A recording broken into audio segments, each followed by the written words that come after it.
Assalamualaikum warahmatullahi wabarakatuh. Selamat malam semuanya. Di sini kami dari kelompok 6. Di sini kami akan membuat video tutorial bagaimana caranya menggunakan aplikasi SPSS dan Reviews. Sebelumnya kami akan mengenalkan anggota kami, yaitu pertama saya sendiri, M. Nabil Irza Dafa Abrar, NIM 2224031. Saya Davin Bimadunoh Pepalangi, NIM 2224023. Saya Rizky Rezaldi, NIM 2224011. Dan Aulia Ramandari, NIM 2224014. Saya Maria Justina Sriningsih, NIM 2224048. Baik, langsung saja kita akan memulai video tutorialnya. Check it out. Pengertian ekonometrik. Ekonometrik adalah studi tentang aplikasi metode statistik untuk menganalisis fenomena ekonomi. Ekonometrika adalah penggunaan analisis komputer serta teknik pembuatan model untuk menjelaskan hubungan antara kekuatan-kekuatan ekonomi utama seperti ketenagakerjaan, modal suku bunga, dan kebijakan pemerintah dalam pengertian matematis. Kemudian menguji pengaruh dari perubahan dalam skenario ekonomi. Ekonometrika digunakan sebagai alat analisis ekonomi yang bertujuan untuk menguji kebenaran teorema-teorema teori ekonomi yang berupa hubungan antar variabel ekonomi dengan data empirik.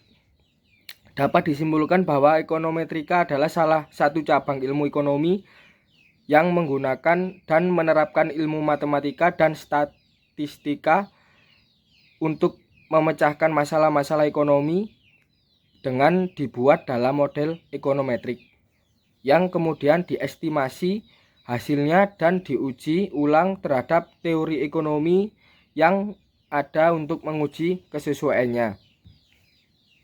Tujuan ekonometrik yang pertama yaitu verifikasi, membuktikan atau menguji validitas teori-teori ekonomi. Yang kedua, penaksiran, menghasilkan taksiran-taksiran numerik bagi koefisien hubungan ekonomi yang selanjutnya dapat digunakan bagi keperluan kebijakan ekonomi. Yang ketiga yaitu peramalan, meramalkan nilai besar-besaran ekonomi di masa yang akan datang dengan derajat probabilitas tertentu. Kita akan melakukan tahapan analisis melalui SPSS. Di sini kami akan melakukan analisis menggunakan 4 metode, 4 uji. Jadi langsung saja. Uji yang pertama yaitu uji korelasi produk momen. Korelasi produk momen merupakan teknik analisis yang kegunaannya untuk mengetahui derajat hubungan antar dua variabel. Data yang digunakan dalam analisis ini memiliki syarat, yaitu data tersebut harus memiliki interval atau rasio antar data satu dengan yang lainnya. Di sini terdapat studi kasusnya. Studi kasus yang kami ambil adalah menganalisis hubungan luas sawah dengan pendapatan dari 10 orang responden sebuah daerah. Berikut adalah data-datanya. Nah, dari studi kasus ini terdapat permasalahan. Permasalahannya adalah apakah terdapat hubungan yang signifikan antara luas sawah dengan pendapatan. Ada juga dua hipotesis. Hipotesis Hanno adalah tidak terdapat hubungan antara variabel luas sawah dengan variabel pendapatan.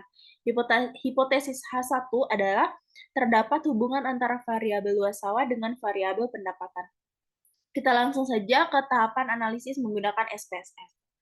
Pertama yaitu kita membuka aplikasi SPSS, maka tampilannya akan seperti ini. Di sini terdapat dua layar, dua tampilan, yaitu yang pertama tampilan data view dan yang kedua adalah tampilan variable view. Kita ke variable view untuk mengedit data kita. Pertama kita masukkan variabel X kita. Variabel X-nya adalah luas sawah. Kemudian variabel Y kita adalah pendapatan. Nah, teman-teman, ini adalah tampilannya. Jadi ketika kita memasukkan nama, maka akan otomatis muncul seperti pada layar. Pada desimalnya kita ubah menjadi 0. Pada line-nya ini opsional, tapi di sini saya akan memilih center. Measure-nya adalah scale. Skala ya. Setelah kita dari tampilan variable view, kita pindah ke tampilan data view. Nah, di sini sudah terdapat variabel yang tadi kita masukkan sebelumnya. Kemudian kita akan menginput data. Kita langsung saja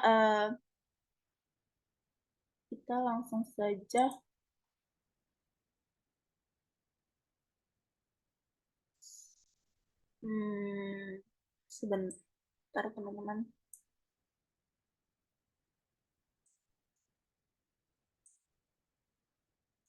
Kita langsung saja ke tampilan. Kita langsung saja ke mengcopy paste dan memasukkan ke sini ya. Nah, data kita sudah masuk. Kita langsung saja ke tahapan menganalisisnya. Kita pergi ke menu Analyze, terus kita ke Correlate dan Bivariate. Nih. Kita pindahkan variabel luas sawah dan juga pendapatan ke sebelah kanan. Pindahkan. Nah, dua-duanya sudah masuk ke sebelah kanan. Kemudian kita klik Option. Kita centang bagian statistik. Dua-duanya tuh kita centang. Ini sama ini. Kemudian kita continue dan kita klik OK. Nah, ini adalah output dari uji korelasi produk momen. Jadi di sini ada output yang pertama adalah tabel deskriptif statistik dan output yang kedua adalah tabel correlation-nya. Dapat menghasilkan pembacaan hasil analisis sebagai berikut. Yang pertama, tabel descriptive statistics menunjukkan hasil analisis statistik deskriptif seperti rata-rata atau mean, standar deviasi, dan jumlah sampel N. Yang kedua, tabel correlations, yang dimana bisa dilihat di sini H0 dilambangkan sebagai tidak ada hubungan atau korelasi antara dua variabel, sedangkan H1 dilambangkan sebagai ada hubungan atau korelasi antara dua variabel dengan ketentuan jika sigma 2 tailed lebih dari setengah alfa 0,025 maka H0 diterima. Tetapi jika sig 2 tailed kurang dari setengah alfa 0,025 maka H0 ditolak. Pada tabel correlations, nilai sig 2 tailed sama dengan 0,000 kurang dari setengah alfa, maka hipotesis A0 ditolak, H1 diterima. Maka dapat ditarik kesimpulan bahwa terdapat hubungan atau korelasi antara luas wilayah dan juga pendapatan. Kemudian, nilai Pearson correlation didapat sebesar 0,985, artinya menunjukkan hubungan yang positif. Semakin tinggi nilai luas sawah, maka akan semakin tinggi juga pendapatannya. Pearson correlation sebesar 0,985 dapat disimpulkan bahwa nilai korelasi antar variabel sangat kuat karena berada pada interval 0,800 hingga 1,0000. Kedua, yaitu uji model regresi. Regresi linear sederhana merupakan analisis yang bertujuan untuk memprediksi nilai dari variabel independen mengalami kenaikan atau penurunan dan untuk mengetahui arah hubungan antara variabel independen dengan variabel dependen, apakah positif atau negatif. Ini kita mengambil model regresi linear sederhana. Contoh studi kasus regresi linear sederhana sama seperti contoh studi kasus sebelumnya, yaitu menganalisis adakah pengaruh variabel luas sawah dengan pendapatan dari 10 orang responden sebuah daerah. Ini adalah data-datanya. Di sini permasalahannya adalah apakah terdapat pengaruh dari variabel luas sawah terhadap pendapatan.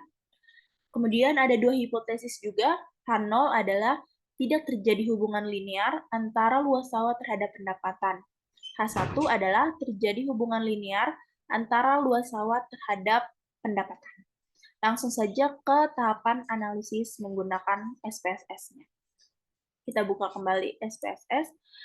Karena kebetulan data kita sama, jadi kita tidak perlu men-setting lagi di variabel view dan juga data view karena sudah sama seperti sebelumnya. Kita langsung saja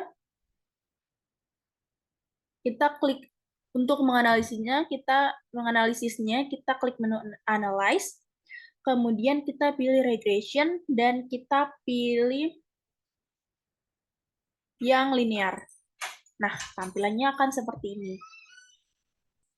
Setelah ini, kita masukkan variabel pendapatan. Ini variabel pendapatan kita adalah variabel pendapatan ini merupakan variabel bebas terikat dan variabel Y.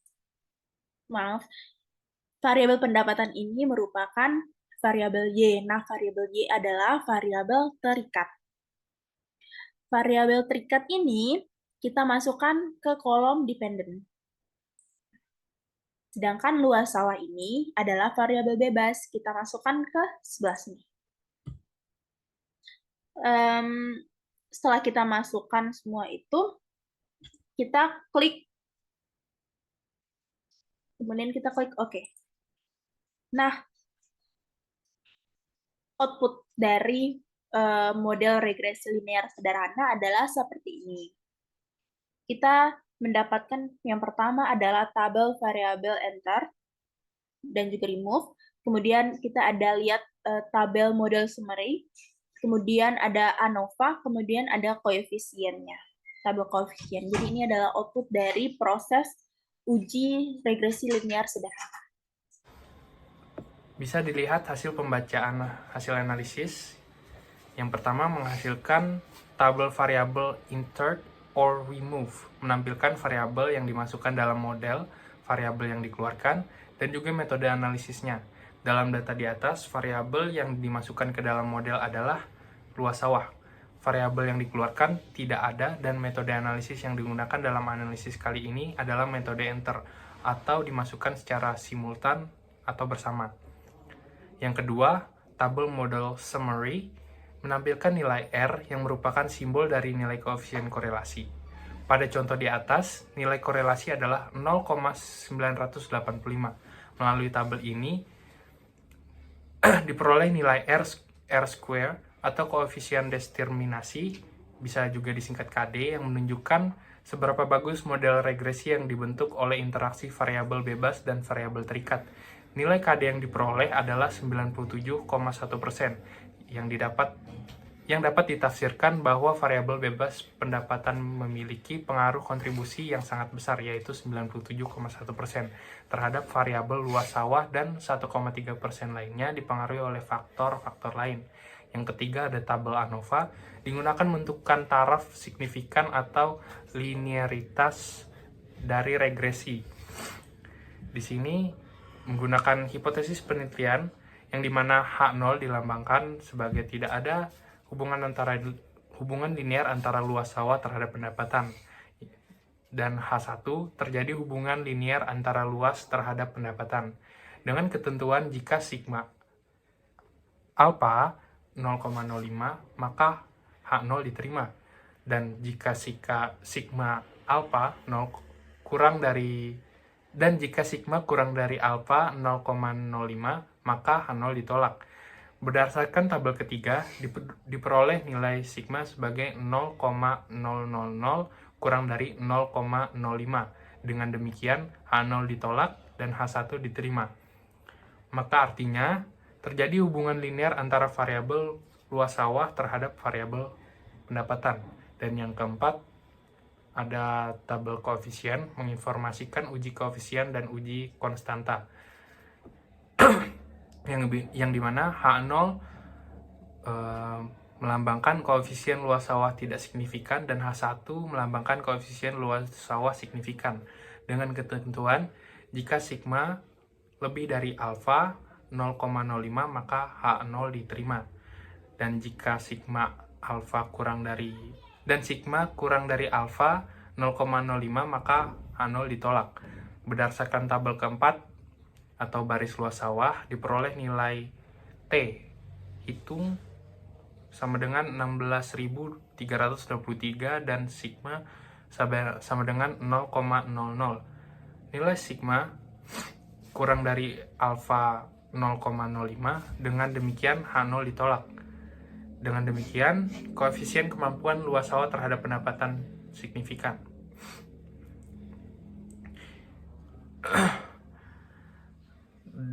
Di sini juga ada ketentuan jika sigma lebih besar dari alfa 0,05 maka H0 diterima, dan jika sigma kurang dari alfa 0,05 maka H0 ditolak.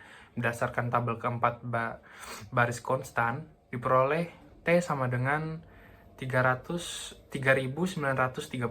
dan sigma sama dengan 0,004.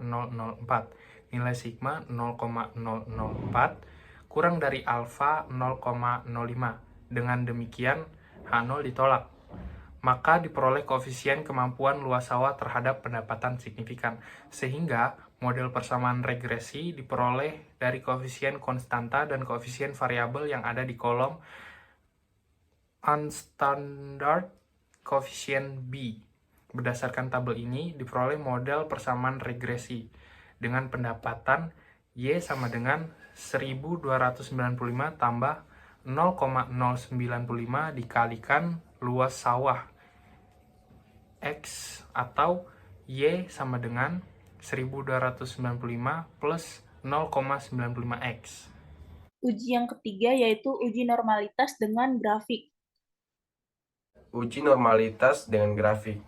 Uji normalitas merupakan salah satu bagian dari uji persyaratan analisis data, asumsi klasik, yang dimana bertujuan untuk mengetahui apakah data berdistribusi normal atau tidak. Dalam pembahasan kali ini, kita menyimpulkan bahwa data berdistribusi normal atau tidak berdasarkan grafik yang diperoleh. Jadi di sini kita ada studi kasus yang berbeda lagi.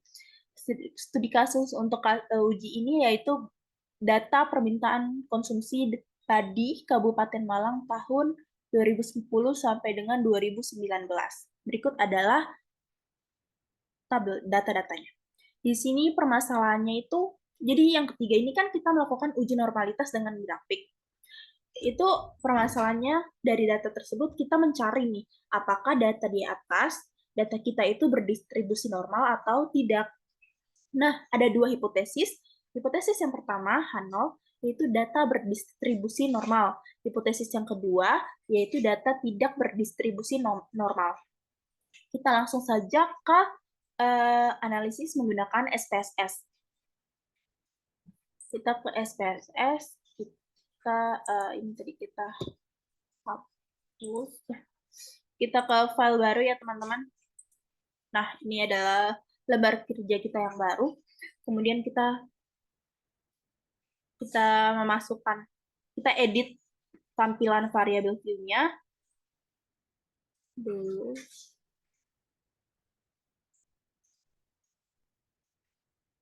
Sebentar teman-teman. Jadi kita kembali lagi, kita melihat data kita ya. Nah, di sini itu ada data Y, variabel Y, variabel X1, X2, X3, dan juga X4. Kita masukkan saja semuanya ke sini. Jadi kita mulai dari X1, kemudian X2, kemudian X3, kemudian X4, dan juga Y, variabel Y. Kita ubah lagi seperti sebelumnya, jadi ini 0.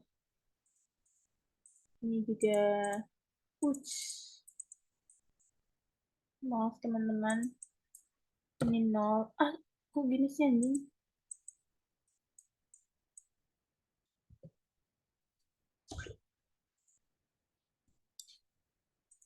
Maaf teman-teman. Nah, kita pindahkan ke 0. Semuanya 0. Kemudian ini center, ini juga center, ini juga. Sebenarnya ini opsional ya teman-teman. Jadi bisa diubah, bisa juga enggak. Gitu. Sebenarnya enggak ada aturan tertulisnya. Kemudian ini scale, scale. Oke, sudah seperti ini. Kita kembali ke tampilan data view. Nah, sudah seperti ini kan. Sekarang waktunya kita memasukkan data-data kita.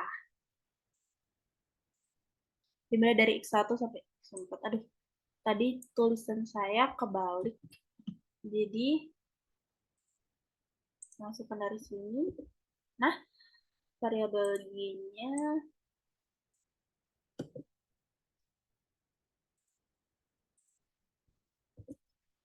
nah, udah masuk semua data-data kita, teman-teman. Sekarang lanjut kita menganalisis data ini. Kita klik menu Analyze, kemudian kita klik menu Regression, lalu kita klik Linear.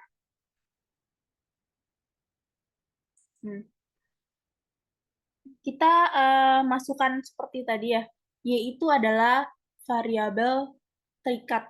Jadi kita masukkan ke sini. Ingat teman-teman, Y variabel terikat, sedangkan X variabel bebas. Ini empat-empatnya X1, X2, X3 kita masukkan, X4 kita masukkan ke variabel bebas. Kemudian teman-teman, setelah memasukkan semua itu, kita klik di menu Save. Pada menu residual ini, kita centang opsi unstandardized. Seperti ini. Kemudian kita langsung saja klik continue dan klik OK. Ini kita tidak perlu melihatnya ya, karena ini kita tidak memakai. Kita lihat ini terdapat nilai res 1. Ini yang kita perlu untuk uji kali ini. Ini adalah nilai standar residualnya, teman-teman ya. Kemudian setelah kita mendapatkan nilai standar residualnya di sini, kita buka lagi menu Analyze, kemudian pilih regresi, kemudian klik linear. Nah, kita masukkan lagi, di sini sudah otomatis ya, seperti tadi, variabel Y sudah masuk ke dalam variabel terikat, sedangkan variabel X-nya sudah masuk ke variabel bebas. Selanjutnya kita klik plots, ini, kemudian pada dialog Y ini kita isi depend ini kita pindahkan ke sini. Jadi kita klik ini, lalu pindah. Nah, dia sudah masuk di dialog Y. Kemudian dialog X ini kita masukkan tanda Z nih. Z-res. Ini kita masukin ke sebelah. Setelah itu kita jangan lupa kita centang yang standardized residual plots ini. Kita centang histogram dan juga normal probability plot. Dua-duanya kita centang, kita continue, kita oke. Maka ini adalah output dari pengujian kita. Ini adalah kita menguji uji normalitas dengan grafik. Jadi yang kita butuhkan adalah grafiknya. Ini hasil yang ini, histogramnya, dan juga normal p-plotnya. Bisa dilihat di sini pembacaan hasilnya menghasilkan yang pertama histogram, yaitu berdasarkan tampilan histogram, chart tersebut mengisi garis diagonal yang membentuk seperti lonceng terbalik. Hal ini dapat menyatakan data berdistribusi normal. Dan yang kedua, normal P strip P plot. Berdasarkan tampilan gambar di atas, dapat dilihat bahwa titik-titik plots menyebar di sekitar garis. Hal ini dapat disimpulkan bahwa data berdistribusi normal. Ke uji data yang keempat, yaitu uji autokorelasi uji Darwin-Watson. Uji autokorelasi merupakan bagian dari uji asumsi klasik yang dimana bertujuan untuk mengetahui apakah ada problem autokorelasi. Salah satu cara untuk menguji hal tersebut adalah dengan menggunakan uji Durbin-Watson. Berikut beberapa dasar pengambilan keputusan pada uji autokorelasi. Yang pertama, jika nilai D lebih kecil dari DL atau lebih besar dari 4DL, maka hipotesis 0 ditolak, yang berarti ada autokorelasi.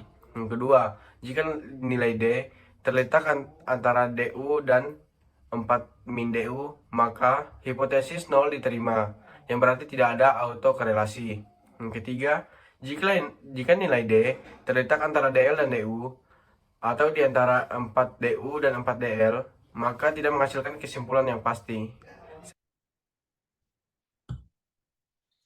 Jadi, selanjutnya kita punya studi kasus. Nah, studi kasusnya ini kita ambil sama seperti uji sebelumnya, yaitu uji normalitas dengan grafik. Studi kasusnya sama. Jadi kita punya permasalahan nih, permasalahan di uji baru ini. Permasalahannya yaitu apakah terdapat autokorelasi pada data di atas.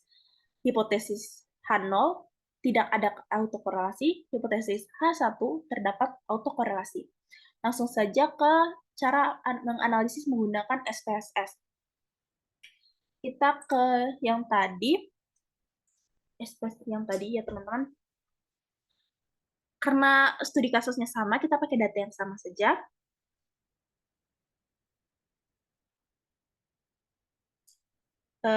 Kemudian sebentar ya teman-teman.